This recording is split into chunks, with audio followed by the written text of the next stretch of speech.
Então, meus amigos, vale a pena alugar um carro para Riviera Maya? A resposta bem curta é: depende da sua capacidade de lidar com a polícia corrupta do México. É basicamente isso. Se você está colocando o México no radar para sua viagem e quer alugar um carro, fica nesse vídeo que eu vou contar toda a nossa experiência em detalhes e como foi essa abordagem policial.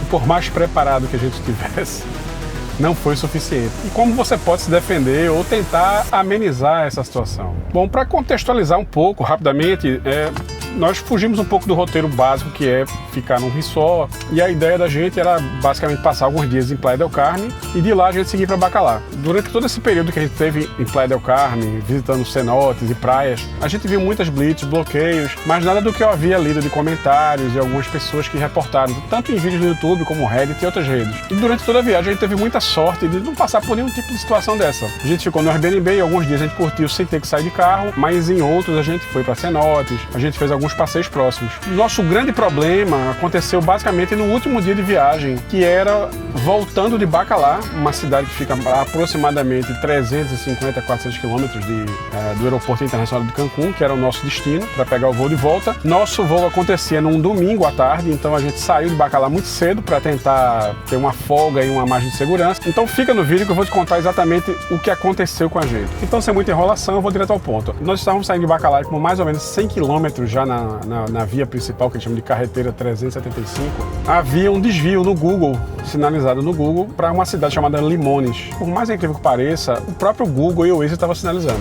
Então nós entramos com o carro e um pouco mais de 5 ou 6 quarteirões, eu já tinha avistado um carro que cruzou comigo e estranhamente piscou o farol várias vezes, mas eu não me atentei a isso, até que numa hora que a gente vira a esquina, dá de cara com uma blitz com 10 policiais.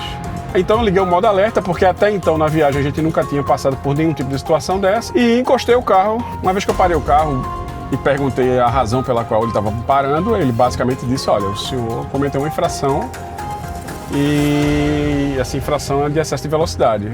Eu fiquei muito confuso na hora, porque eu estava vindo numa via que era 40 por hora, e quando eu fui questionar o policial sobre a questão da velocidade, informando que eu tinha visto uma placa de 40, ele disse: não, mas aqui a velocidade limite é 20 por hora. E na sequência, o policial perguntou para onde nós estávamos indo. Bom, gente, no final do vídeo eu vou dar alguns conselhos, mas o primeiro que eu posso dar aqui, de imediato, é: numa situação como essa, nunca jamais informe que você está indo para o aeroporto. E foi exatamente essa burrice que eu fiz. Foi exatamente esse momento que eu percebi que ali eu tinha perdido o jogo com esse cara. Durante o processo de locação do carro e de todo o planejamento de viagem, eu encontrei muitos recursos sobre como lidar com esse tipo de situação. E um desses recursos era basicamente uma carta que a legislação de Quintana Roo informa, já devido a essa questão da corrupção excessiva, que você, como motorista, em infrações leves, como por exemplo estacionamento, ou até mesmo essa questão da velocidade, se for considerada uma infração leve, a polícia de Quintana Roo, que é o estado, ela não pode multar o turista de imediato, ela tem que dar uma advertência. E eu achando que esse tipo de argumento seria uma coisa suficiente para me livrar dessa situação, que inclusive eu até tinha um papel com a carta impressa, já meio que pronto para entregar pro cara, e diante de toda essa situação eu acabei cometendo um segundo erro, que talvez funcionasse numa situação, mas naquele momento foi pior. Nesse momento eu falei pro policial que conhecia a legislação e queria saber por que eu estava sendo multado, já que a infração era considerada uma infração leve. O policial imediatamente me respondeu: bom, se você conhece bem a legislação, a gente vai resolver isso aqui agora. O senhor, por gentileza, me dê sua carteira de habilitação, que eu vou fazer uma verificação aqui agora. Tirei a carteira prontamente. Cometi o terceiro erro, que quando ele pegou a minha carteira, que olhou, ele disse: olha, o senhor pode resolver o problema sem nenhum tipo de infração, mas o senhor vai ter que retirar sua carteira e resolver isso pessoalmente na segunda-feira, na delegacia aqui da cidade. E isso era um domingo. Então, foi nessa hora que minha mulher, que entende um pouco de espanhol, e minhas filhas ficaram um pouco preocupadas e desesperadas, e o policial percebeu a situação, porque elas estavam conversando em português, e disse: está tudo bem, que passa? E aí eu tive que entrar no modo do brasileiro camarada para lidar com esse tipo de situação. A essa altura do campeonato, minha margem de segurança para chegar com folga no aeroporto já tinha ido embora. Minha esposa e minhas filhas nervosas. E o policial com uma cara de que não ia facilitar as coisas para mim, eu basicamente disse: olha, então o que é que o senhor quer para resolver?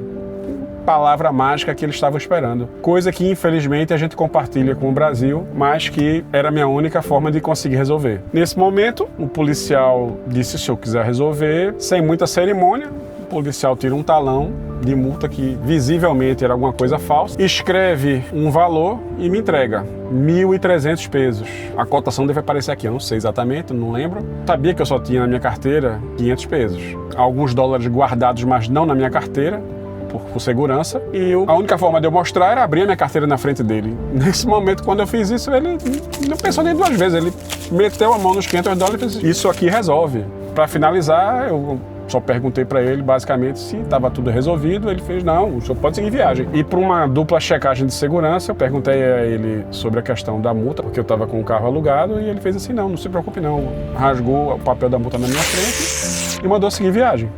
Então, assim, basicamente, as dicas que eu tenho para dar para vocês numa situação como essa são conselhos que podem resolver ou não. Na internet eu achei várias recomendações de como você pode lidar com esse tipo de situação, mas, sinceramente, eu não acho que nenhuma delas seja efetiva, porque a cada ano que passa, a polícia vai ficando cada vez mais expert nesses assuntos.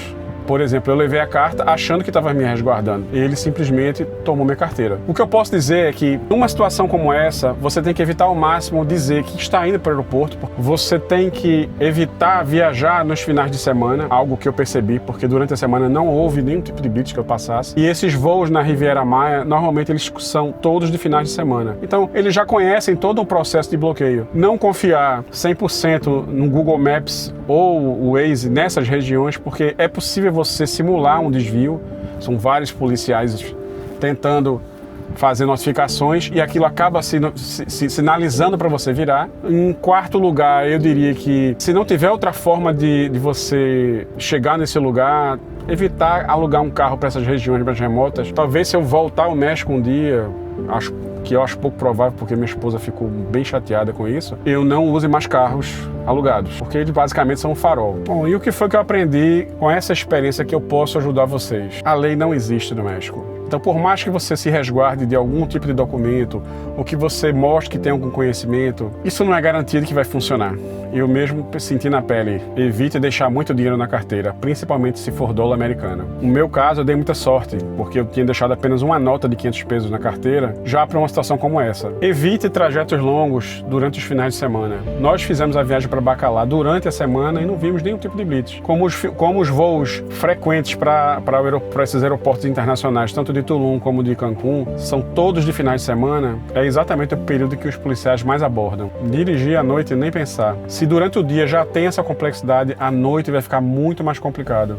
E para concluir, o que eu posso dizer para vocês é que o México é muito bonito. Nós tivemos muitas experiências legais, conhecemos cenotes, nadei com tartaruga, fui para lugares lindos e maravilhosos, com lagoas de água cristalina, mas também não quero simplesmente desestimular que as pessoas deixem de ir para o México por causa dessa situação. Talvez a opção de alugar o carro seja realmente para quem está disposto a passar por essa situação. Porque você vai ver muitos vídeos de turistas dizendo que nada aconteceu, mas é basicamente uma loteria. Durante toda a minha viagem de 8 dias, apenas no último dia eu passei por ela.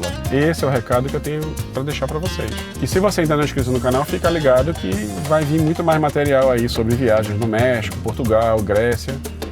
Um grande abraço para vocês e até a próxima.